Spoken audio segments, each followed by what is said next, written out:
Have you installed a ceiling fan or attempted to install a ceiling fan and perhaps unbox the materials? And there are lots of different parts in the material inside of the box, and it can get quite confusing even if one has a plethora of experience in installing these ceiling fans. Anything electrical or plumbing can test the IQ, push you up the learning curve, so to speak. But this particular bracket here, when you see this, if this comes out of the box, this back bracket here actually will fasten to the ceiling and will hold your ceiling fan. So I call it a bracket. I'm not certain. This one's pretty sturdy, as you can see. I tap it here, and it's kind of metal. So some of the stuff is they're making some manufacturers make it a little less quality than others. I guess you get what you pay for. But as you notice to the left here, one will see a sliding area. This is where your screw would go in to fasten the bracket. And on the right hand side, one may note as well, you have the same thing on the bracket. So you will need at least 2 screws to fasten this to the ceiling. Now, which way this goes? Actually, this will go upended in this fashion here. So this will attach here. The screw will come out of here. The screw will come out of here and attach to your juncture box or whatever electrical connection you've got in the ceiling. So again, this is the way it goes. This particular part down here faces down towards the floor. This flat part here would actually be on the ceiling.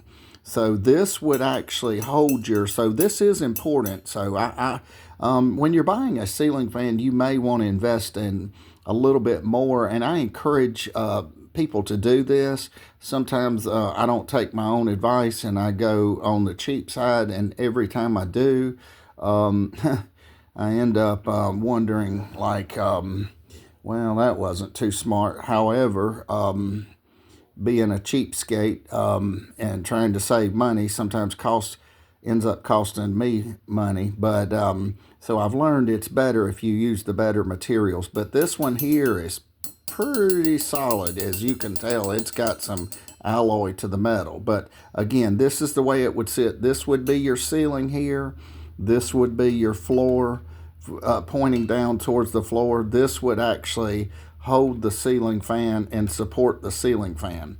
The juncture box would be sitting up here. The wires would go down in this direction here. And you may ask, well, what size wires? Either a 12-2 or 14-2 or a 12-3 or a 14-3. When it's got a motor, I'm kind of biased towards the 12-2 wire.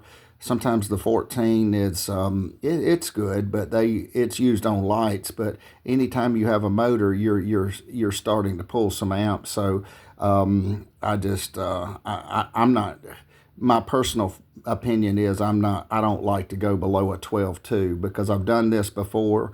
Then you plug a power tool, say, into something, or you do something. If you go with the cheap one, it'll start throwing breakers. So, but that's a decision one would have to make. Say, take watts divided by volts. That gives you the amperage, so you match your wire up with the breaker size, etc. So I think a 12 goes on a 20 amp breaker. I think a 14 goes on a 15 amp breaker. But notwithstanding, this is the bracket. The ceiling, the drywall would be here. The juncture box here, you would have a screw coming up in this direction here, over here, and then you would have a screw coming up here. Now, the beauty of this this bracket here, if you've got a screw and you need to move it over, as one can see, it's got the sliding mechanism here, so you could slide this here as long as you loosen the screw up before you tighten it down, or you could loosen this one up and kind of slide it if you needed 1/8 of an inch, 1/4 of an inch, or somewhat, so it gives you a little latitude here. And this is what a bracket looks like for a ceiling fan. So I hope this helps, and if you find any of these tips useful, please share, like, and subscribe, and have a wonderful day.